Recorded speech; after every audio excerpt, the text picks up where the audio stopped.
Alright, hello everyone. I'm here to give an update of my 8-bit computer following Ben Eater's tutorial. What I did now since the last video I've ever recorded is that I connected all the control lines to to a central control place, and I labeled everything with it. So now everything is now powered. I'll just set the camera angle like this, so you'll be able to see the entire row by row. All right. Just to go through everything of this computer quickly. So as you can see here on the top where the light is blinking, that is our computer clock. So the computer clock is going to be controlling the entire computer's speed, and then try to make all instructions happening at the same time. Basically, pretty much all instruction is only going to run when the clock is having an output, which is this light is outputting something. For example, now if I press this, it's gonna output something. And then this is the manual mode, and I can set it to the auto mode, which will just blink with this red light here. So this is the really basic clock, but then it works. And what is below it is the memory section. So in this entire section is the memory. On the top, we have the memory address register. So the yellow lights is going to be determining which address of the RAM we're gonna access. As you can see here right now, this is 1, so it means that we're gonna access the memory address 1, and then you can see here in memory address 1 we have this value right here. And here's just the RAM content. The light is just showing what is in this address of the RAM.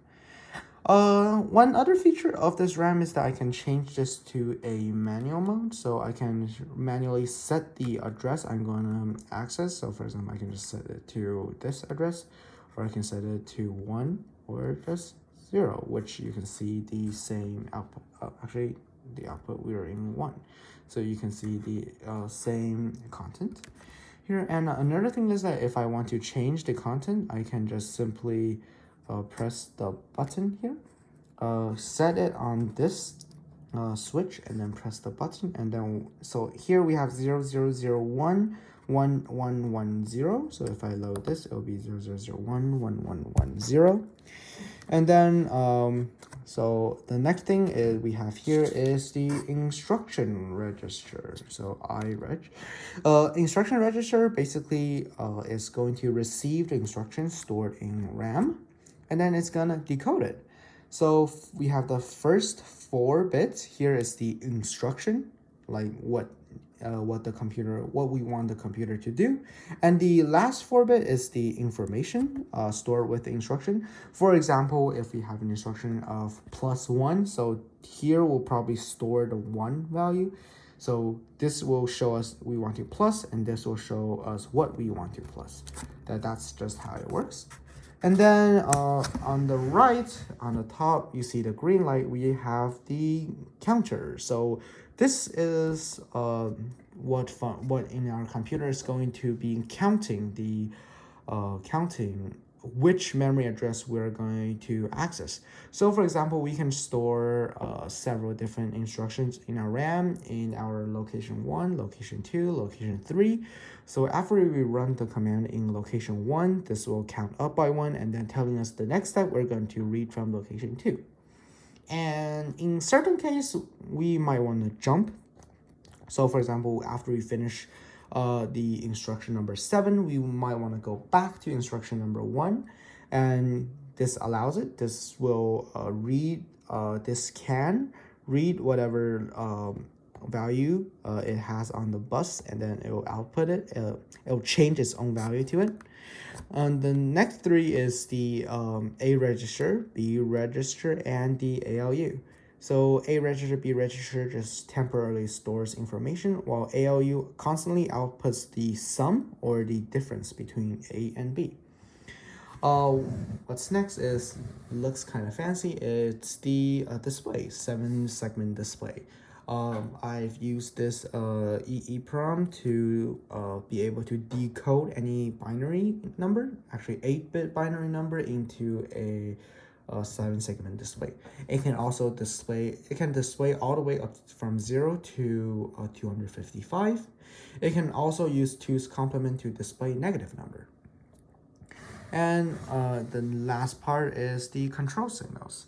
I just wired it up today, so we have all the control symbol of all the modules of this computer right here. So for example, if I set something here to high, this will change, this will light up the LED. For example, if I just set this to high, it will light up the LED, and then it will send the signal out to the rest of the computer. And that's pretty much it. And then, oh yeah, here you might see there's an empty space right here. So there's nothing here. What should go here? Well, what should go here will be the instruction decoder. Right now, we just have 2 pieces of paper, which is going to be the program I will try to run. So we have the simple program of just plus add together A and B. So we will store the value of A as 0xe, and then we will store the value of B as 0xf. So this is the command, and then this is the binary command, so this shows the binary code of each command, and then here is showing exactly what command or what control we should toggle at each step of the command. So I've just loaded up, I already loaded up the command here. Let me set the camera back here. So I've already loaded it, except that I kind of changed what's in address number 1. So it should be add F. So what is add again? So we can see here add is 0010. So we're just gonna set this to 001 0. And then so it's F, so just 1111. Now I can write this into the computer. And one more thing is just that all of this should be everything else that's going to happen should be automatic, but then I have it implemented here, so I'm gonna just do every single part of this manually by myself. So the first thing will be to set this back to run mode, because we don't want to change anything manually in here. And then we want to reset everything. So this is the reset line. I'm gonna reset the clock. I'm gonna reset the A register. B register is already reset, and the instruction register, I should also reset it. All right. So let's begin. The memory address is still at 1. Let's set it back to 0. Okay. So the first step we'll do is to follow the default command. So counter out memory address in. So let's go to here, and then I'll actually be doing this first. Counter out and then memory in. So we can see here counter out and memory in is active. And now what we do is just press the button here. The clock will pulse, and what it does is actually it will just output whatever value stored in the program counter into the memory address. Now it's all 0, so nothing's gonna happen. And let's see what's the next instruction. RAM out, instruction in, counter enable. All right, so I'm just gonna do this first. So RAM out, instruction in. Yeah, as you can see here, this job is actually pretty difficult for a human to just do. And then we don't want counter out, we want counter enable. Yeah. So we set this command. So what this does is it will output whatever is stored in the RAM right here. And then into the instruction register. At the same time, it will count the clock by 1. So let's pause the clock and see what happens. So we can see that this is being now fed into the instruction register, and the program counter just increased by 1. All right, so now after we read the instruction, let's see what this is. It's 0001, so what is that? Oh, it's load A. So what we do for load A, it's instruction out, memory in. Okay, let's now do that. So let's set everything back first. So turn off everything we just turned on. And the next thing is instruction out. Where is instruction out? Here. Instruction out and memory in. We have now instruction out and memory in. And now let's pause the clock. It should put whatever is in the instruction into the memory. It should be 1110. All right, so we just store 1110 here, and let's see what the next thing is. RAM out, A in. Let's put everything back here. RAM out. So RAM out would be this line. RAM out and then A in. Yeah, this is RAM out A in. Let's press this. It should put whatever's on the RAM into the A register, and that's what happened. So we finished the first command. Yay, only, well, 3 more to go. So now let's see the first, after we finish the load A command, we should go back to actually the default command first, because we don't have any new instruction right now. This is from step 1. So load A is counter out, memory in. All right, let's do that.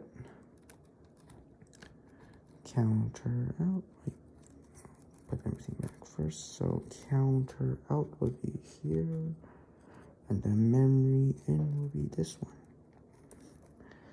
All right, counter out, memory in. After you press this, it should put the 1 into the memory address. And what's the next one is RAM out, instruction in, counter enable. All right, so let's put everything back. So RAM out, so it should be the back line. RAM out, instruction in. So it should be the green wire. RAM out, instruction in, counter enable. RAM out, instruction in, counter enable. We press this, it should display whatever's on the RAM into this, and then count the counter by 1. All right, so if we have the control logic here, we will be reading what's on the instruction. So it's 0010, 0010. We see it's the add function. We have to follow 3 steps.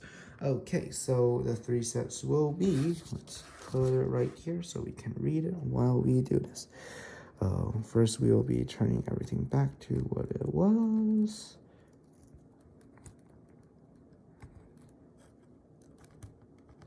So first thing will be instruction out, memory in. So we'll put memory in on high, and then instruction out also on high.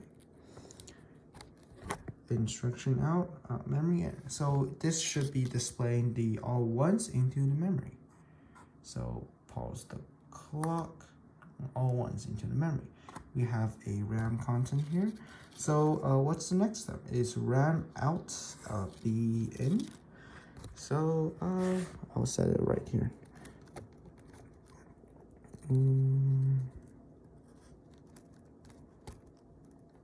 RAM out.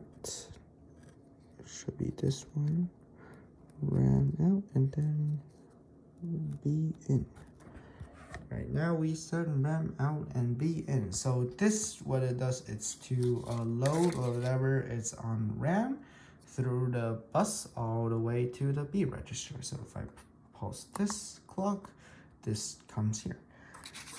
All right, so the last step is sum out A in. All right, it's another instruction. Sum out A in. So some of you might be wondering why we have to do A in after we do sum out. Well, this is just the design of the computer. So because After we add something, we might want to process again. So if we put it back to the A register, we can use it again. Sum out and then A in. Where is sum out? It's right here. So now we've loaded sum out and A in. It should be moving this 0011, 0010 through the bus to the A register. Let's see. Okay, so that is what's in the A register. We finished the add command. Yay. So oh right, we shouldn't read this yet. We are just going to read the default command right now. So we know what to do right now, right? So it should be counter out and memory in. Just after I reset everything. So counter out, memory in. It's a good thing that this most common command is at the edge of the two things, so it's easier to grab. Counter out and memory in, so it's 0010 into the address. And now the next concept is RAM out, instruction in, counter enable. Alright, RAM out, counter enable, and then what is instruction in? Instruction in. So RAM out, instruction in, counter enable. Just like what we did. We pause this, it's going to put this in the RAM, and it's going to put, it's going to count the counter by 1. So now, just like what the control logic will do, let's read 1110. What is 1110? It's out. So there's only 2 commands, A out and output in. So now let's set this. A out, output in.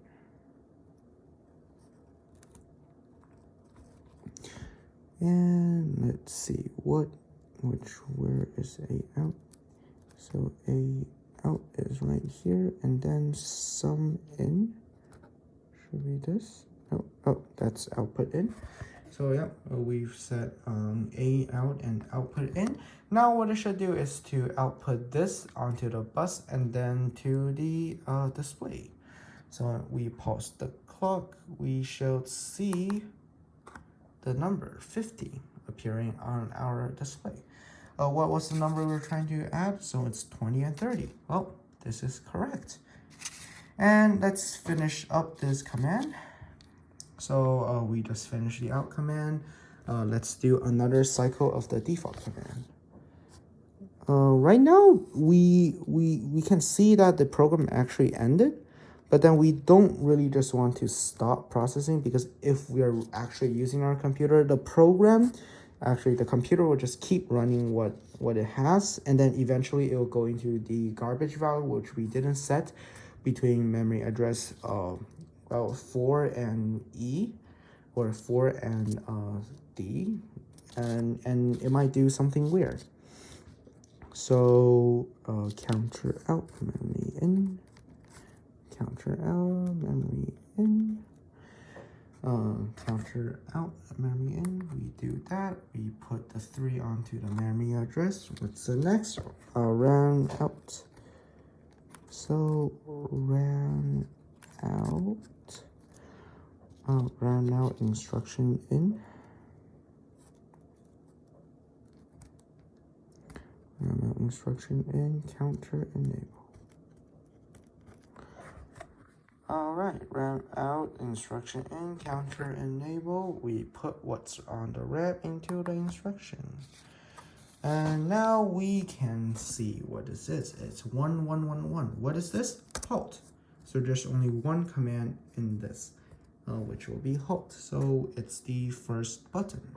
Let me set everything else first. Back to where they're supposed to be.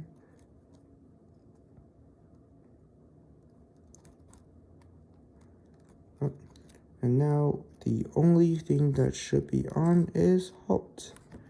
The halt line. So now we can see only halt is on. What will halt do? Oh, let's run the clock pulse. Oh, we can see something interesting here. Before, when we press this, the clock will pulse, but right now the clock will not pulse. Why? Because the hold line actually runs into a control of the clock, which is actually this wire right here. So if this is actually active, the clock will never pulse. And as we can see here, right now we have reached the end of the program. We are outputting 50, which is the result of our instruction, 20 plus 30. And as you can see here, this is a pretty simple program. It's literally just adding two numbers together, but it still took somewhere around 10 minutes to do, which is, well, not ideal considering computers supposed to help us run things faster. But this won't be a problem, since actually what I am doing here as a human is just simply changing any input from 0 to 1 or from 1 to 0. And this can be very easily done with a microchip. So for example, I can use this chip here, the 28C16 EEPROM, to I'll just put it later on. I'll put it near the instruction decoder right here. So whenever it reads certain commands, I will program it in, such as 0001, 0010, 1110, or 1111. It will know what to output. And if I put another counter right here, it will know what to output on every step of each command. So for example, if we want to run this using a control logic here, actually we would need two, since the EEPROM only has 8 output and we have 16 controls here. We'll just put two of them pretty much side by side here. So if we want to run it using a computer, it will always just do the default thing, and it can almost do this instantly. And then right after that, they can instantly read what's in this register, and then instantly do these outputs at every clock cycle. So yeah, that's what I'm going to do next of my 8-bit computer. One more thing I just want to mention here, you can see the bus output is actually pretty bad. Later on, I might just want to solder some resistors to the LEDs and just put them right back to a ground here. And one more thing is that if you can see here on the register side, the LEDs are smaller ones and they're not cut, while on the RAM side, they're all cut and they're the bigger LEDs. Especially on the control part, all the LEDs are lining up very beautifully, so I might change that later. So yeah, that's it for the update of my 8-bit computer. So I'll see you guys later.